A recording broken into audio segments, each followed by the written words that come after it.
Our today's topic is journal. What is journal? Journal क्या है, सबसे पहले हम इसका इंट्रोडक्शन पढ़ेंगे. A journal is a chronological record of financial transactions. Chronological record means जब भी जो भी इवेंट या जो भी ट्रांजेक्शन जिस टाइम पर होता है उसको उसी टाइम पर रिकॉर्ड करना. As and when it is occurred और it is happened in the same sequence the financial transaction are recorded, that is called chronological order. Clear? So a journal is a chronological record of financial transactions of a business in the sequence in which the transactions had actually occurred. जिस time भी, जिस sequence में भी, जिस time भी अकर हुआ है वो ट्रांजैक्शन, उसी टाइम पर उसको रिकॉर्ड कर लेना. अब जब उसी टाइम पर रिकॉर्ड करने का मतलब है फर्स्ट टाइम एंट्री है, ठीक है, तो इसलिए इसको क्या बोलते हैं, इसको बोलते हैं बुक ऑफ ओरिजिनल एंट्री भी बोलते हैं. ओरिजिनल मीन्स ओरिजिनली जिस टाइम उसकी एंट्री हुई है, जिस बुक में उसकी एंट्री हुई है, बुक ऑफ ओरिजिनल एंट्री, जहाँ पर जर्नल आपका होता है. ठीक है. The process of recording the transaction into journal is called journalising. इस प्रोसेस को, इन ट्रांजेक्शन्स को, इन बिजनेस ट्रांजेक्शन को, इन फाइनेंशियल ट्रांजेक्शन्स को रिकॉर्ड करना, जो प्रोसेस है, रिकॉर्ड करने की जो प्रोसेस है, उसको बोलते हैं journalising. Clear? Now next point क्या है इसमें कि it records both the aspects of a transactions. जो भी आपका लेन देन हुआ है, ट्रांजेक्शन मीन्स आपका लेन देन जो फाइनेंशियल नेचर का है, उसके दोनों पहलू को रिकॉर्ड करता है. डेबिट और क्रेडिट, मतलब क्या आया है, क्या गया है, किसने रिसीव किया है, किसने गिव किया है. ठीक है. और जो कि कौन सी रूल के हिसाब से होता है जिसकी entry, double entry system of book keeping. जो बुक कीपिंग की डबल एंट्री सिस्टम थी, जिसमें हर एक ट्रांजैक्शन की दो पहलुओं से एंट्री होती है. डबल एंट्री नहीं होती है, उसकी दो एस्पेक्ट से, टू एस्पेक्ट से एंट्री होती है. एक डेबिट में, वही अमाउंट एक जगह डेबिट में भी जाता है और वही अमाउंट एक जगह क्रेडिट में भी जाता है. दूसरी बात, since all the transactions are recorded for the first time, आपको पहले क्लियर कर चुकी हूँ कि जिस टाइम भी वो एंटर हुआ है, फर्स्ट टाइम जब एंट्री हुई है, उसको बोलते हैं, जिस बुक में भी ये फर्स्ट टाइम एंट्री हुई है उसको बोलते हैं बुक ऑफ ओरिजिनल एंट्री. ठीक है.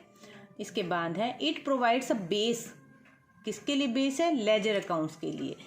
ये जो है बेस बनता है, मतलब लेजर में जो अकाउंट्स बनाते हैं उसका जो है ये बेस है. उसमें जो रिकॉर्ड करते हैं एंट्रीज को, उसमें ट्रांसफ़र करते हैं जर्नल से लेजर के अंदर, वो भी जर्नल की एंट्रीज के अकॉर्डिंगली ही होता है. इट मीन्स जो है जर्नल के बाद नेक्स्ट आपका पॉइंट क्या होता है?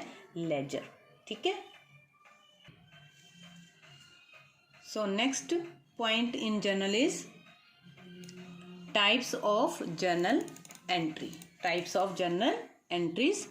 इसमें जो है आपकी जर्नल में जो एंट्रीज करते हैं हम ट्रांजैक्शंस की, वो टू टाइप से हो सकती हैं. किसी भी ट्रांजैक्शन में दो अकाउंट नॉर्मली अफेक्ट होते हैं. ठीक है.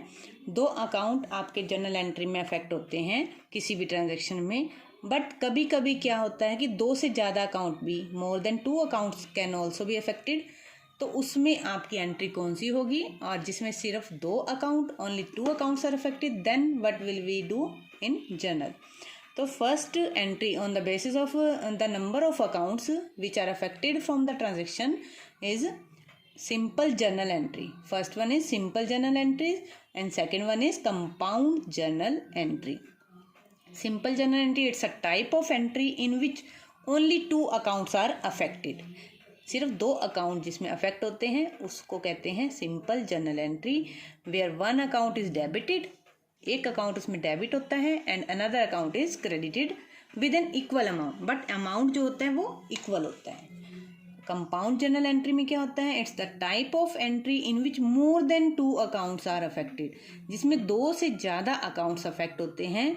इट मीन्स वन और मोर अकाउंट्स आर डेबिटेड और वन और मोर अकाउंट्स आर क्रेडिटेड और वाइस वर्सा. मीन्स डेबिट में दो अकाउंट्स भी हो सकते हैं और क्रेडिट में भी दो अकाउंट्स हो सकते हैं. Clear? It means types of journal entry are simple journal entry and compound journal entry. When we will do its practical sum, it will be understand better.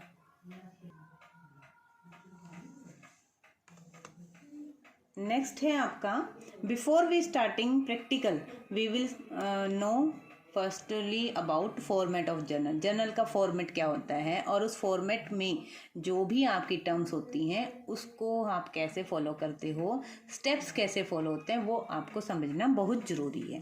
ठीक है, तो this is your format of journal. Format of journal में आपके पास 1 2 3 4 5 तो आपके क्या होंगे, column होंगे, और 2 जो है आपकी रोज होंगी। फर्स्ट कॉलम में आप डेट लिखोगे, मीन्स डेट कौन सी होगी, जिस टाइम पे भी आपका ट्रांजैक्शन हुआ है। उसके बाद पर्टिकुलर्स में जो आपकी journal entry, according to the double entry system rules you will do journal entries here. Clear? इस जर्नल एंट्री के नीचे यहाँ पर आपको ब्रैकेट में लिखना पड़ेगा कि आपने वो ट्रांजैक्शन किस बात का किया है, किस वजह से किया है, कि वो ट्रांजैक्शन क्या हुआ एक्चुअली में, उसकी शॉर्ट फॉर्म में आपको यहाँ पर नरेशन लिखनी है, जिसको आप नरेशन बोलते हो। ठीक है। And third one column is ledger folio. अब लेजर फोलियो का मतलब ये है कि जर्नल में जितनी भी एंट्रीज होती हैं, जितने भी अकाउंट्स आपके उठते हैं, बनते हैं, उन अकाउंट्स को आप अलग अलग लेजर में लेकर जाते हो। लेजर में वो अकाउंट्स खुलते हैं, each and every account is will be open in ledger. Ledger में वो अकाउंट कौन से पेज पर होगा वो आपका फोलियो नंबर यहाँ पर लिखा जाता है। This time you are doing only theoretical, और अपना जो है आप एग्जाम्पल्स वगैरह कर रहे हो, तो इसलिए आप इसमें लेजर फोलियो को आप स्किप करोगे, but you will show it here, and this column is will be remain blank because you are not doing it in your practical life. Clear? Next column है अमाउंट रुपीज़। अमाउंट रुपीज़ यहाँ पर जो है ये debit का column है, मतलब आपके डेबिट का अमाउंट जो होगा, क्या होगा यहाँ पर, ये डेबिट का अमाउंट है।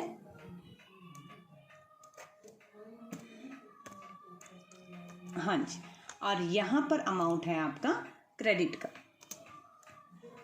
तो डबल एंट्री सिस्टम में क्या होता है कि डेबिट और क्रेडिट होती है हर transaction with the same amount, इसलिए इसको डबल एंट्री सिस्टम बोलते हैं। तो ये आपका फॉर्मेट होगा। अब इस फॉर्मेट के अकॉर्डिंगली जब आप जर्नल में एंट्रीज करते हो तो वो कैसे होंगी, उसके लिए क्या स्टेप्स फॉलो करोगे आप, steps to be followed in journalising. इसमें सबसे पहले आपने उस ट्रांजैक्शन को देखना है, फाइनेंशियल नेचर के ट्रांजैक्शन को देखना है कि उसमें कितने अकाउंट्स जो है अफेक्ट हुए हैं, कितने अकाउंट्स इन्वॉल्व हैं, 2 और more accounts involve in the transaction, ये चेक करना है कौन से अकाउंट्स हैं। उसके बाद आपने क्लासीफाई करना है सारे अकाउंट्स को, इस कैटेगरी में एसेट्स हैं या लायबिलिटीज़ हैं या कैपिटल हैं या एक्सपेंसेस हैं या इनकम है। उसके बाद आपने उस पर रूल अप्लाई करना है डेबिट और क्रेडिट का, जो आप पहले ही कर चुके हो, जिसमें आप हर अकाउंट के को कैटेगरी में लेकर आते थे, पर्सनल, रियल और नॉमिनल। पर्सनल अकाउंट में आपका रूल था एंट्री का, debit the receiver and credit the giver. Real में क्या था, debit what comes in, credit what goes out. Nominal में क्या था, debit all the expenses and losses and credit all the income and gains. ठीक है। उसके बाद आपने रिकॉर्ड करनी है डेट ऑफ ट्रांजैक्शन, आपकी डेट क्या होगी। उसके बाद पर्टिकुलर्स, आपकी entry, and mention the respective debit and credit amounts against each item. और यहाँ पर जो डेबिट होगा उसका अमाउंट यहाँ होगा, क्रेडिट होगा उसका अमाउंट यहाँ पर लिखा जाएगा। आगे है नरेशन। उसके बाद जो एंट्री के नीचे जो आपको पहले बताया है मैंने, तो उसमें नरेशन में आप लिखोगे जिसको बोलते हैं brief description of the transaction. Brief में आपने लिखना है ट्रांजैक्शन क्या हुआ एक्चुअली में, जो कि आप ब्रैकेट में लिखोगे पर्टिकुलर्स के बाद। उसके बाद एक एंट्री के बाद आप एक ड्रॉ कर देंगे एक लाइन, जिससे आपको पता लगेगा कि इसके बाद आपने नेक्स्ट जर्नल एंट्री स्टार्ट करनी है। I can show you this steps by giving an example hair. Suppose करो डेट ले लेते हैं कोई भी, सपोज करो आपने अप्रैल 20 को आपने लिया है, कोई ट्रांजैक्शन किया है आपने। सपोज करो ये इसका ईयर है, आपने क्या लिखना है, ईयर आपका है 2020। It's just an example, okay. तो आपने इसमें डेट में आपने लिख दिया साल, फाइनेंशियल ईयर जहाँ से स्टार्ट हुआ है वो, और अप्रैल 20 को आपने एक ट्रांजैक्शन की है, like cash received from Suresh. Suresh कोई डेटर था आपका, उससे आपने कैश रिसीव किया है, ठीक है। तो आपका जो फर्स्ट ट्रांजैक्शन है आपने कैश रिसीव होने का, वो क्या किया है, इसमें आप स्टेप्स को देखिए। स्टेप्स में लिखा हुआ है कि ये चेक करना है ट्रांजैक्शन में कितने अकाउंट्स इन्वॉल्व हैं। तो आपने कैश रिसीव किया सुरेश से, तो there are 2 accounts basically, cash and Suresh. Cash is the real account, okay, and Suresh is the personal account. अब रियल अकाउंट में debit what comes in and credit what goes out. तो debit किसको करना है, cash को करना है। कैश आया है तो आपने ऐसे लिख देना है कैश अकाउंट, ठीक है। अब हमने डेबिट लिखना है, थोड़ा सा गैप छोड़कर आपने इसको यहाँ पर डेबिट लिख देना है, डेबिट, ठीक है। तो आपने इस तरह से, मैं आपको बता रही हूँ कि आपने एंट्री किस स्टाइल से लिखनी है। उसके बाद आपने क्रेडिट वाली एंट्री जो है 2 से स्टार्ट करनी है, but after leaving some gap here, थोड़ा सा आपने डिस्टेंस छोड़ना है यहाँ पर, इतना सफिशेंट है। आपने 2 लिखा, 2 डिनोट्स फॉर क्रेडिट, ठीक है। 2 का मतलब ही आपने क्रेडिट में एंट्री कर रहे हो। 2 सुरेश। अब सुरेश कैसे किया हमने, पर्सनल अकाउंट था Suresh, Suresh is the giver here, तो debit the receiver and credit the giver, Suresh लिख दिया आपने। नेम के आगे कभी भी अकाउंट मेंशन नहीं करते हैं, ओके, तो हम इसको खाली छोड़ देंगे, 2 सुरेश। और नीचे आपकी क्या होगी, नरेशन, जिसको ब्रीफ डिस्क्रिप्शन ऑफ ट्रांजैक्शन बोलते हैं। Within bracket you will write here, क्या लिखेंगे आपने, simply you can write it in brief only. Cash received, short form में लिख दिया मैंने, रिसीव्ड फ्रॉम सुरेश, ठीक है, सुरेश। तो ये आपकी क्या है, नरेशन है, ठीक है।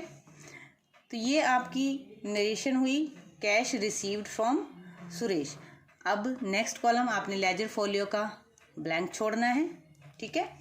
नेक्स्ट कॉलम अमाउंट है डेबिट का, तो कैश, सपोज करो आपने 5000 कैश रिसीव किया है, तो वी विल राइट हेयर 5000। ये आपका है कैश का अमाउंट, डेबिट का अमाउंट। और आपने क्रेडिट में किसके सामने लिखोगे, सुरेश के सामने लिखेंगे,